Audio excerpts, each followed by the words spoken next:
सर्व 12वीच्या विद्यार्थ्यांना परीक्षेच्या खूप खूप शुभेच्छा। HSC बोर्ड परीक्षा 2022 इयत्ता 12वी विषय इतिहास।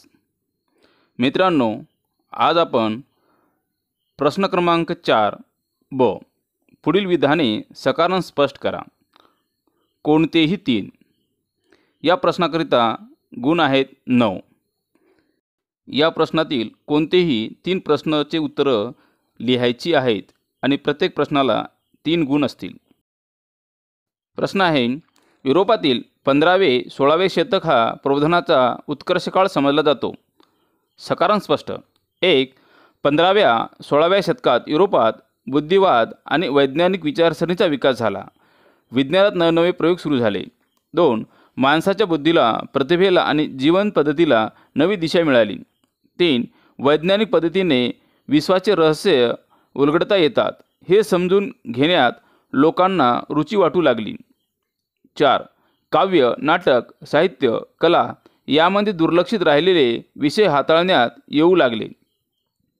5. विश्वाच्या अस्तित्वाचा विचार करताना ईश्वर हा केंद्रबिंदू मानण्याऐवजी मानव हा केंद्रबिंदू मानला। अशा रीतीने मानवाच्या झालेल्या या वैचारिक बदलामुळे युरोपातील 15वे-16वे शतक हा प्रबोधनाचा उत्कर्ष काळ समजला जातो।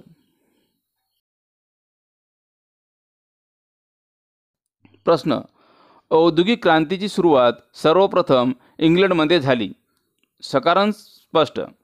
1. औद्योगिकरणासाठी आवश्यक असलेले लोहखनिज व कोळशाचे साठे इंग्लंडमध्ये मोठ्या प्रमाणात उपलब्ध होते। 2. दमट हवामानामुळे सुती धागे बनवणे सोपे जात असल्यामुळे इंग्लंडमध्ये सुती कापडाचा उद्योग भरभराटीस आला। 3. इंग्लंडचा साम्राज्यविस्तार मोठा असल्यामुळे वसाहतीमधून मोठ्या प्रमाणात कच्चा माल मिळणे शक्य झाले। 4. कच्च्या मालाचे रूपांतर पक्क्या मालात करून तो माल वसाहतीमध्ये विकणे इंग्लंडला त्याच्या नाविक सामर्थ्यामुळे शक्य झाले। 5. व्यापारातून झालेल्या नफ्यातून इंग्लंडमधील व्यापाऱ्याकडे अतिरिक्त भांडवल उपलब्ध झाले। औद्योगिक क्रांतीमुळे वसाहतवादाला चालना मिळाली। सकारान स्पष्ट। औद्योगिक क्रांतीमुळे उत्पादन यंत्राच्या सहाय्याने होऊ लागले, त्यामुळे उत्पादनात प्रचंड वाढ झाली। 2. उत्पादन निर्मितीसाठी लागणारा कच्चा माल कमी किमतीत मिळण्याची गरज निर्माण झाली। 3. यांत्रिकीकरणामुळे उत्पादन वाढले। हे अतिरिक्त उत्पादन खपवण्यासाठी या राष्ट्रांना नव्या आणि हक्काच्या बाजारपेठांची आवश्यकता होती। अशा रीतीने औद्योगिक क्रांतीमुळे वसाहतवादाला चालना मिळाली। युरोपीय राष्ट्रांनी अमेरिकेत वसाहती स्थापन केल्या। सकारान स्पष्ट।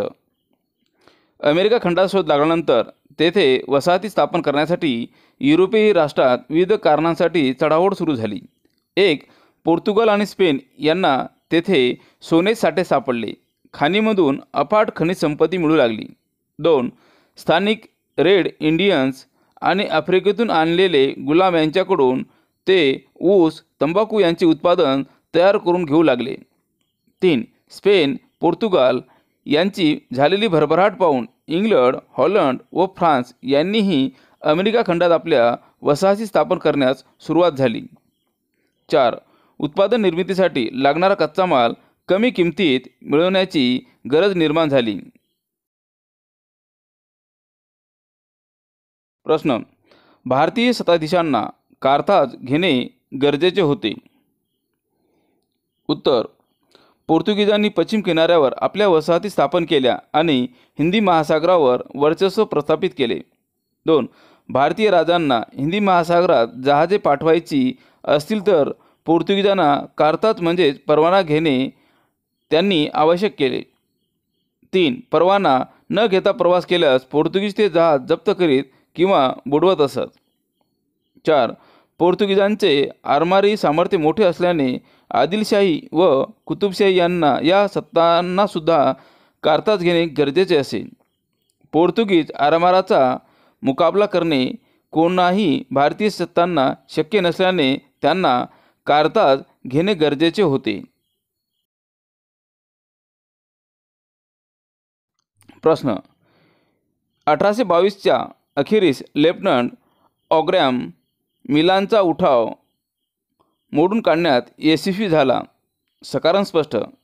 1818 साली खानदेश इंग्रजांच्या ताब्यात गेल्यावर सातपुडा, सातमाळा आणि अजिंठ्याच्या परिसरातील भिल्लांनी गोंदाजी व महिपा यांच्या नेतृत्वाखाली उठाव केले. 2. 1822च्या दरम्यान हरिया या भिल्लांच्या म्होरक्याने केलेला उठाव मोडून काढण्यात आला. 3. लेफ्टनंट ओग्रॅम यांनी भिल्लांचा उठाव मोडून काढतानाच भिल्लांमध्ये राहून त्यांच्या समस्या दूर करण्याचा प्रयत्न, त्यांना जंगल सोडून शहरी जीवनात आणण्याचा प्रयत्न त्यांनी केला. 4. माफीचे जाहीरनामे, जमिनी देणे, तगाई, मागील गुन्ह्यांना माफी, सैन्य भरती अशा योजना त्यांनी राबवल्या.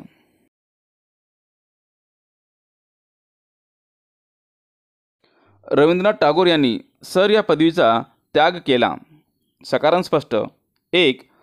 रौलट कायद्याविरोधात पंजाबमध्ये सत्याग्रही लढ्याने उग्र स्वरूप धारण केले.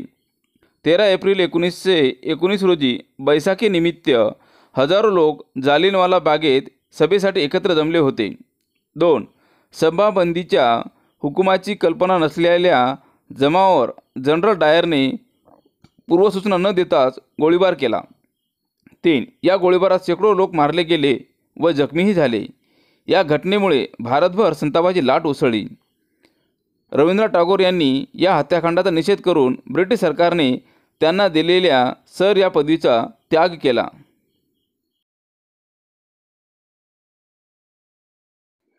हैदराबाद संस्थान भारतात विलीन झाले.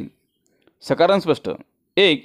निजामाच्या पाठिंब्याने स्थापन झालेल्या रजाकार संघटनेने हिंदूवर व मुस्लिमावरही अत्याचार केले. 2. लोकशाही चळवळीला पाठिंबा देणाऱ्या प्रजेवर रजाकार संघटनेने अत्याचार केले. 3. भारत सरकारने निजामाशी सामोपचाराची बोलणी करण्याचा केलेला प्रयत्न अयशस्वी ठरला. संस्थान पाकिस्तानात विलीन करण्याकडे त्यांचा कल होता. अखेरीस भारत सरकारने निजामाविरुद्ध पोलीस कारवाई करून निजामाला शरण यायला भाग पाडले आणि हैदराबाद संस्थान भारतात विलीन झाले.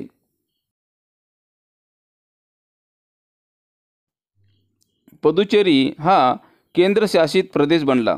सकारण स्पष्ट.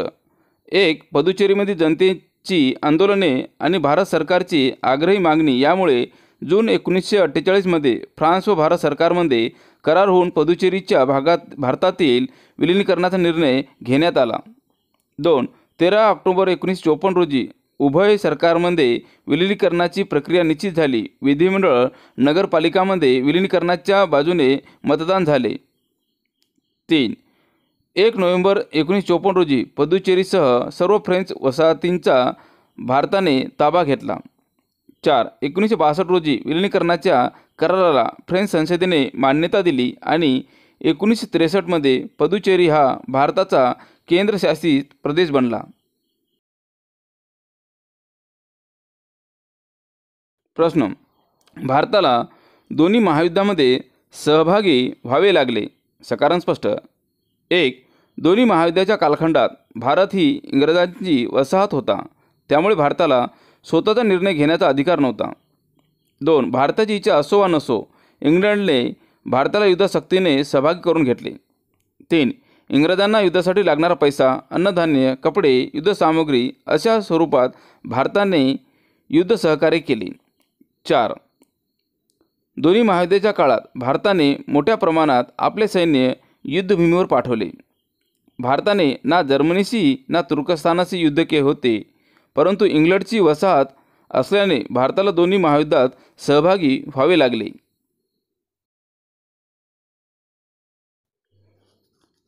इंग्लंडने भारतातून काढता पाय घेण्याचा निर्णय घेतला. सकारण स्पष्ट.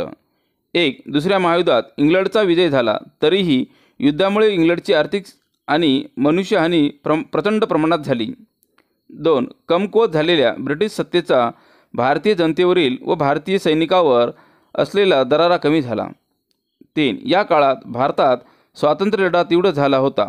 नाविक दलाचा उठाव, जनतेतील चळवळी दडपून टाकणे ब्रिटिश सरकारला कठीण जात होते. यापुढे आपण भारतातील सत्ता टिकू शकणार नाही याची जाणीव ब्रिटिश राज्यकर्त्यांना झाली. त्यामुळे इंग्लंडने भारतातून काढता पाय घेण्याचा निर्णय घेतला. प्रश्न. ब्रिटिश आणि ब्रह्मदेश यांच्यात 3 युद्धे झाली. सकारण स्पष्ट. 1.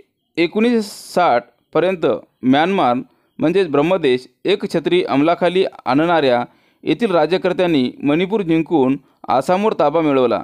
या घटनेने ब्रिटिश व म्यानमार यांच्यात पहिले युद्ध झाले. 2.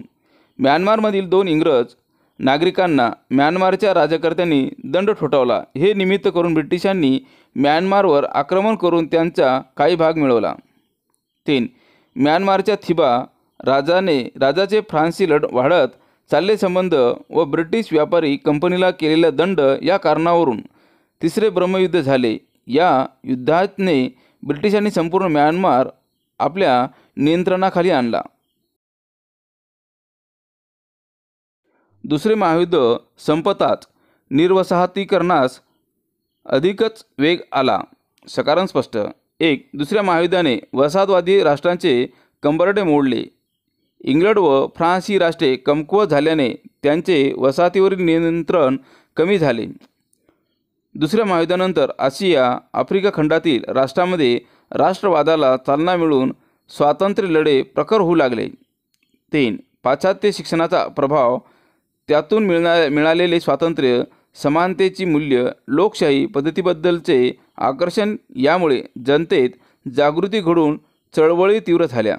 या कारणामुळे इंग्लंड फ्रान्सने या देशांना अधिकार देण्यास सुरुवात केली.